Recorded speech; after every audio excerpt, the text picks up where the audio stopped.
Hey guys, welcome to my another mini blog. তো তোমরা কীরকম আছো? আশা করি সবাই খুব ভালো আছো। আর এই দুদিন থেকে এত বৃষ্টি হচ্ছে কি বলবো, কন্টিনিউ হচ্ছে, থামার তো মনই নিচ্ছে না বৃষ্টি।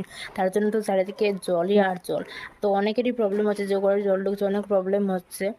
তো তারপর তো এদিকে জলের মধ্যেই তো মাসিরা বাজারে যাচ্ছে, কারণ আমাদের একটা আজকে পার্টি আছে, চিকেন বিরিয়ানি বা চিকেন কিছু খাবো। তো সেটার জন্য ওরা বাজারে যাচ্ছে। তো কী করবো, কী না, সেটা তো তোমাদের ব্লগ অবশ্যই শেয়ার করবো। আর এদিকে ওরা যাচ্ছে, আর বোনও যাচ্ছে ওদের সাথে টিউশনে। তো ওরা রাস্তায় গিয়ে বলেছিল যে এত জল হয়েছে কি বলবো।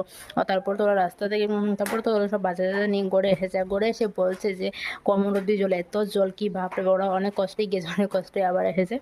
তারপর তো এদিকে গড়ে এসে তোরা স্নান টান করে তো আমরা চিকেন পকোড়ার বানানোর প্ল্যান হচ্ছে। তো ওরা বাজার থেকে নিয়ে এসেছিলো চিকেন, মাটন, ফিশ এগুলো এনেছিল।